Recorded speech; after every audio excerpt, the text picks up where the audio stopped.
I will turn her around a minute and I'll do my demo sort of like back to front, so you can see. Now, the tricky part with somebody with very long hair is getting this smooth and the underneath smooth. Now, a trick to do that is if you've got somebody with very long, heavy hair, just do what I've done here and do half up first, then add your band. You can then concentrate on bringing the back up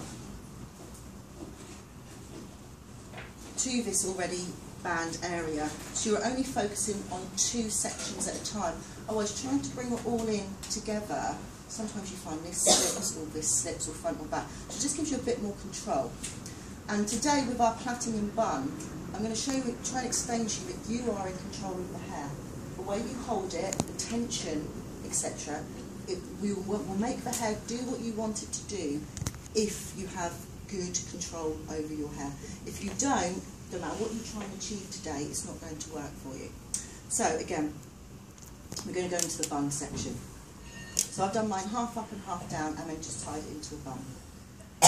Now somebody with very heavy hair again, double band it. Do that all the time even if you're doing a ponytail, otherwise you'll find that gravity will make the hair start slipping down. So once we've got our hair tied up in a ponytail,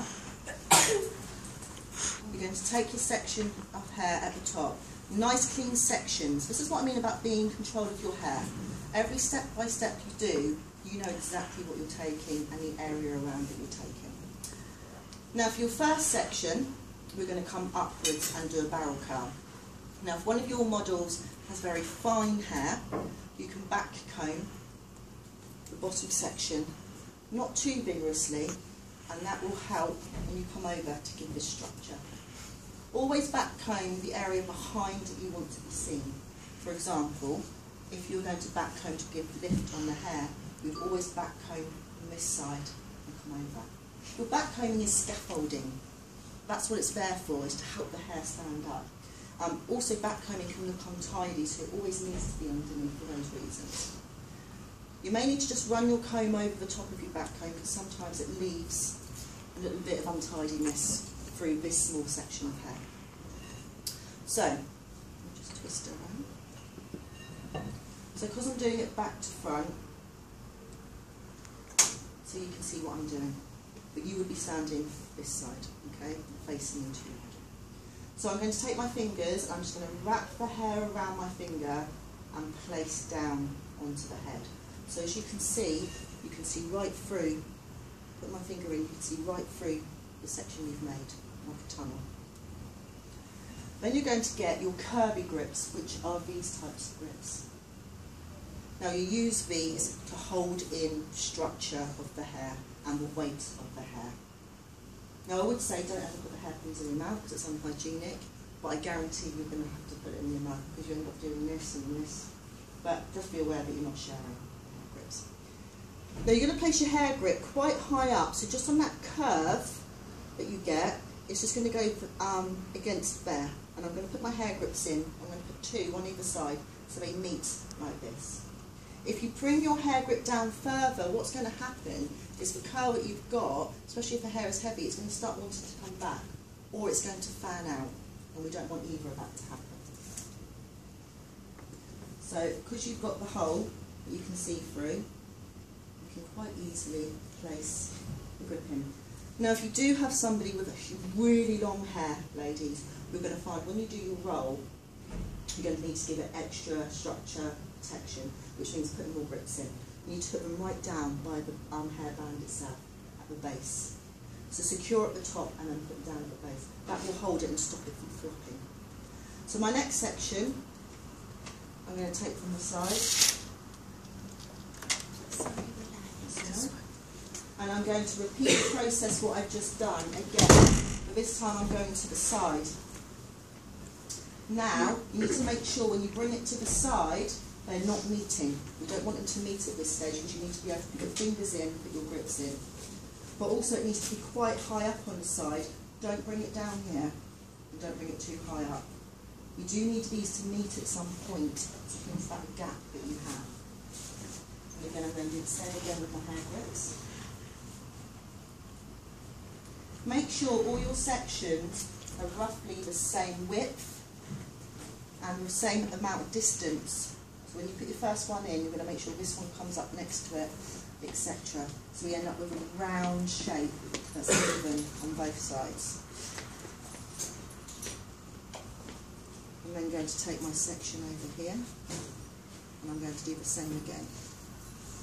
So I'm going to end up with 4 barrel curls. It's going to look a bit like a 4D clover or cross. We need to make sure that the height at the sides, that they are showing to be the same height. So I'll just draw them. And then for my final one.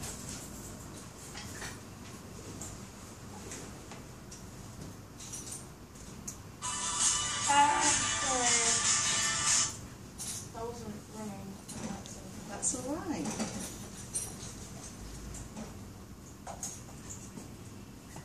Okay, so once you've got all your hair grips into place, and obviously you need to double grip them if you've got really heavy hair, and then going to go on to the next stage. We're going to use the hair pins. Now these are called hair pins or finishing pins, and they come in lots of shapes and sizes and thickness. Some have a bobble end on, some have a flat end on, but you can see that you get different heights. Think about that when you're going to be using these, because if you haven't got a very large bun, you think that when you put this in, you don't want it coming out the other end and sticking out. You don't want to see the grips. Now, like I say, the curvy grip is there to hold the weight and the structure.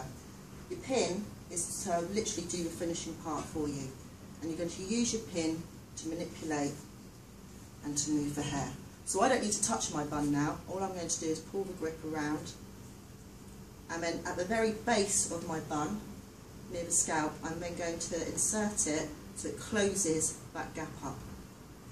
If you go too high up, ladies, what will happen is you're going to squish it. So if I went up here and then brought down, you see how I would then ruin the shape. And I'm going to do that all the way around. Now sometimes when you're working on these, if you're trying to pull one section and it's not quite reaching, go to the other section and manipulate that until they come and meet in the middle. And then once you're happy, again go down to the base and bring it in. Now one thing you're going to find when you're doing photo shoots is hair grips can be seen in your shoot. You need to know what pins you're using, and that's why the finishing pins are really good at this stage, because a curvy grip would actually show, it's quite heavy at the end, so it would actually show through. Where these finishing pins don't, and they don't disrupt the hair too much either. So again, putting it over, finding the end, filling in. I'm only sliding them in because they're not really there to hold the weight of anything, they're just to close the gap. And then you end up with a nice round shaped bun. Okay?